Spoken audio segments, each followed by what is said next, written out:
Hello students, today we are going to discuss question number 3 of exercise 12.2. Okay, आज हम इस exercise का question number 3 जो है वो डिस्कस करने वाले हैं। क्वेश्चन नंबर 3 में आपको क्या करना है, आपको एरिया फाइंड आउट करना है।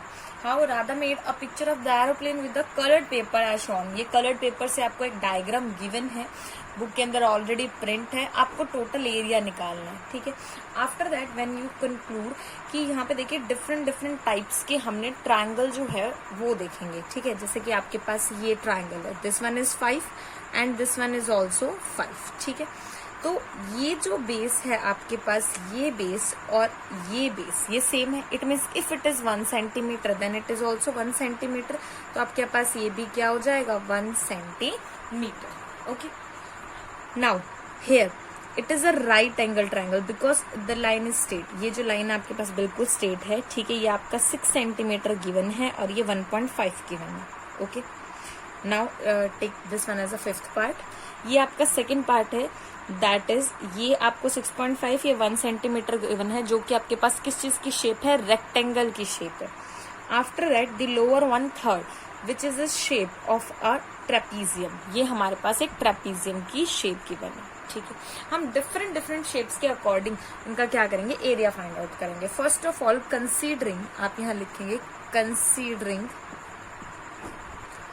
Area of first part. Okay, area of first part. Okay, now अब जो ये आपके पास फर्स्ट पार्ट है लाइक दिस। ठीक है, this one is 5, this one is 5 and this one is 1 centimetre. How it is 1 centimetre, because ये चीज आपकी जो डाउनवर्ड है ना, this one is 1 centimetre. Okay, सो यहां से ये हो जाएगा आपके पास।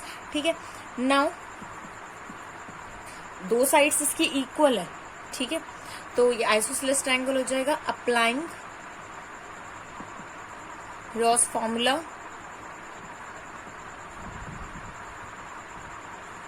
ठीक है, ये फॉर्मूला जो है आप इस ट्रायंगल के ऊपर, अभी सिर्फ हमारा मोटिव क्या है, हमने इस ट्रायंगल का एरिया जो है वो फाइंड आउट करना है। ठीक है, रॉस फॉर्मूला मैंने लगाया। यहाँ पे जो ए है दैट इज योर 5 सेंटीमीटर, जो आपकी बी है that is also your 5 centimetre और जो सी है that is 1 centimetre. Okay, after that हम क्या करते हैं, इसके लिए एस कैलकुलेट करते हैं, which is a plus b plus c by 2। It means 5 plus 5 plus 1 by 2 which is 11 by 2 and that is 5.5 centimetre. ये आपके पास कितना आ जाएगा, 5.5 सेंटीमीटर। ऐसे रखना चाहें ऐसे रख सकते हैं।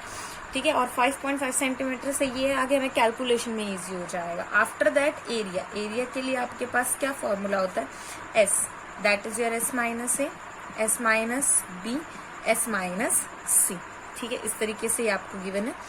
नाउ पुटिंग द वैल्यूज, 5.5 यहाँ हो जाएगा आपके पास 5.5 minus A is your 5, after that again it is 5 and after that it is your 1 centimetre. ठीक है, अब सारी की सारी टर्म आपके पास स्क्वायर रूट के अंदर है। एज यू नो दैट कि अगर हमारे पास पेयरिंग बन जाए, पेयर्स बन जाए कंप्लीट, तो हम उसे बाहर ले सकते हैं वैल्यू को।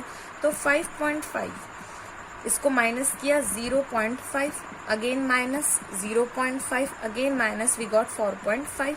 ओके राइट, अब ये पेयर हमारे पास आ गया, आप इसे बाहर निकाल लीजिए और जो अंदर है उसके क्या कीजिए, पेयर बना दीजिए। इसको हम क्या लिख सकते हैं, 55/10 इंटू 45/10। मैं आपकी कैलकुलेशन के लिए इजी कर रही हूँ। ठीक है, अब ये फिर से हमारे पास क्या हो जाएगा, 100, एक तरीके से डाउनवर्ड पेयर बन गया, तो ऊपर आ जाएगा 0.05।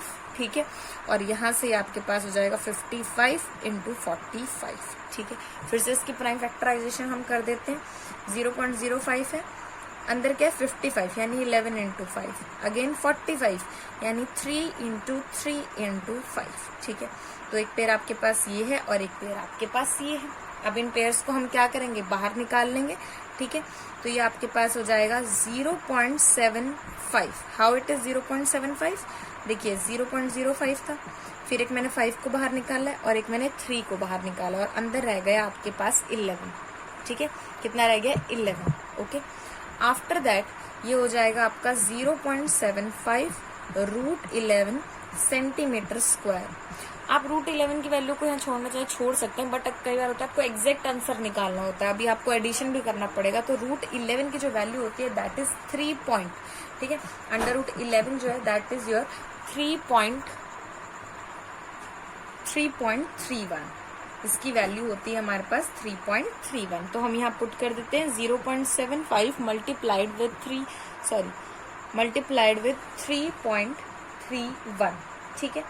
अब इसे मल्टीप्लाई करने के बाद आपके पास आ जाएगा 2.48 सेंटीमीटर अप्रॉक्स, ठीक है, that is your approximate value. इसे नोट कर लीजिए, ये आपकी फर्स्ट पार्ट की जो वैल्यू है वो आई है, यानी कि फर्स्ट एरिया की, considering the area of first part, ठीक है। आफ्टर दैट चलिए बात करते हैं सेकेंड पार्ट के बारे में, ठीक है, कि जो सेकेंड पार्ट है उसके एरिया में आपको क्या करना है। अब देखते हैं सेकेंड पार्ट आपका कौन सा है, ठीक है, area of second part. Okay, this one is your second. अब ये आपके पास सेकेंड पार्ट है, this is the shape of a rectangle, ठीक है, as second part is a shape of rectangle, ठीक है। ये हमारे पास क्या है, रेक्टेंगल है। ओके, तो जो इसकी लेंथ है हमारे पास 1 सेंटीमीटर और जो ब्रेड्थ है, जो हमारे पास इसकी ब्रेड्थ है दैट इज 1 सेंटीमीटर, लेंथ है 6.5 सेंटीमीटर। ओके, नाउ एरिया, ठीक है। अब जो एरिया है that is your length into breadth, ठीक है, वो आपकी लेंथ इनटू ब्रेड्थ हो जाएगी, which is this one is L, 1 into 6.5 centimetre square. तो ये आपका सेकेंड पार्ट का जो है एरिया आ गया, ठीक है। अब बात करते हैं थर्ड पार्ट की। देखिए, ध्यान से देखिए, third part is very important, this one is your third part, ठीक है। आप यहाँ लिखेंगे considering area of third part, ठीक है।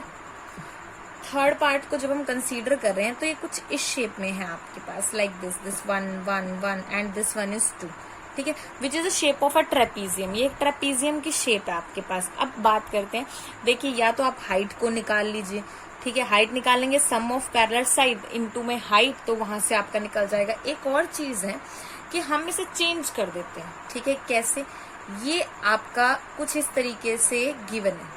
ओके, 1 सेंटीमीटर 1 सेंटीमीटर 1 सेंटीमीटर, हमने यहां से एक लाइन ड्रॉ की 1 सेंटीमीटर की एंड अगेन यहां से 1 सेंटीमीटर की, ठीक है, कुछ इस तरीके से, चाहे आप इसे ड्रॉ करके देख लीजिएगा मेजर करके।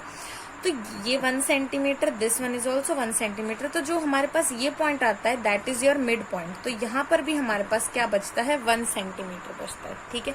तो इसमें आपको लिखनी पड़ेगी कंस्ट्रक्शन, क्या लिखनी पड़ेगी, कंस्ट्रक्शन, ठीक है। How, drawing 1 centimetre from point, ठीक है, आप पॉइंट ले लीजिए ABCDE, ठीक है, पॉइंट A एंड B, आपने यहां से इसे कंस्ट्रक्ट किया है, A and B, cut at E point and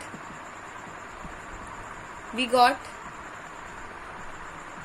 3 equilateral triangles, सारी साइड्स इक्वल हैं, इक्विलेटरल ट्रायंगल्स, ठीक है। How it is equilateral triangle, तीनों साइड्स इक्वल हैं आपके पास, और 3 कैसे हैं, ADE, आप यहाँ लिख सकते हैं दैट इज ADE, एक ट्रायंगल ये है। सेकंड ट्रायंगल है आपका AEB, ठीक है। उसके बाद जो आपका ट्रायंगल है that is a triangle BEC, ठीक है। 3 ट्रायंगल आपके पास आ गए हैं। Okay, after that equilateral triangle के लिए आपका एरिया, ठीक है, इक्विलेटरल ट्रायंगल का एरिया आपके पास क्या होता है, √3/4 A स्क्वायर, √3/4 A स्क्वायर, ठीक है। फिर आप क्या लिखेंगे, एरिया ऑफ इक्विलेटरल ट्रायंगल, ठीक है, दैट इज, ये आपके पास कितना हो जाएगा, √3/4 A square, by we are using A square, तीनों साइड्स आपके पास इक्वल है, तो A की वैल्यू क्या रहेगी, 1 सेंटीमीटर, ठीक है। इसके बाद एरिया ऑफ 3 इक्विलेटरल ट्रायंगल्स, जब तीनों इक्वल हैं तो 3√3/4 A स्क्वायर, ठीक है, विच इज इक्वल टू 3√3/4, और A की वैल्यू कितनी है, 1, तो ये आपके पास हो जाएगा 3√3/4 और ये हमारे पास आएगा सेंटीमीटर स्क्वायर। अब √3 की वैल्यू आपको पता ही है, 3 इंटू 1.732/4। जब आप इसे मल्टीप्लाई करके इससे डिवाइड करेंगे, ठीक है, तो ये आपके पास कितना आ जाएगा, दैट इज अप्रोक्सीमेट 1.29। इसे 1.3 सेंटीमीटर आप ले सकते हैं, सेंटीमीटर स्क्वायर, ठीक है। तो ये आपका क्या आ जाएगा, ये आपका आ जाएगा area of third part, area of third part, okay, that is 1.3 centimetre square. अब इसके बाद बचा हमारा कौन सा पार्ट, फोर्थ और फिफ्थ। अब देखिए फोर्थ और फिफ्थ हमारे पास इक्वल है, ठीक है, तो हम इनका एरिया एक साथ निकाल लेते हैं, ओके। इसके बाद आपको क्या करना है, area of fourth and fifth part is equals to half into base into height, ठीक है।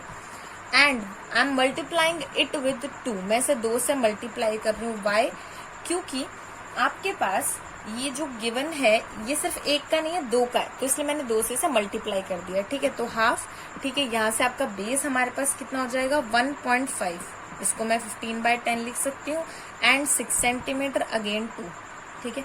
देन 5 3 ज़ा 5 2 ज़ा 2 से 2 cancer, again 3, it is 9 centimetre square. तो आपके पास फोर्थ और फिफ्थ का एरिया भी आ गया, फर्स्ट का आ गया, सेकंड का आ गया, थर्ड का आ गया, ठीक है। तो आप यहाँ लिखेंगे टोटल एरिया, टोटल एरिया।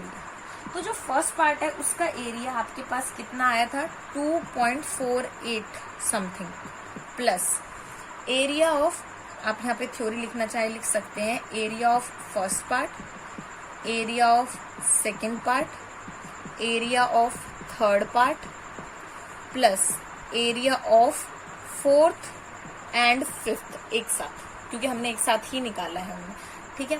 तो एरिया ऑफ फर्स्ट पार्ट आपका 2.488, एरिया ऑफ सेकेंड पार्ट, जो आपका सेकेंड पार्ट था वो आपका कौन सा था, ये रेक्टेंगल वाला, यानी 6.5, एरिया ऑफ थर्ड पार्ट हमने से लिया था 1.3, area of fourth and fifth is 9, ठीक है।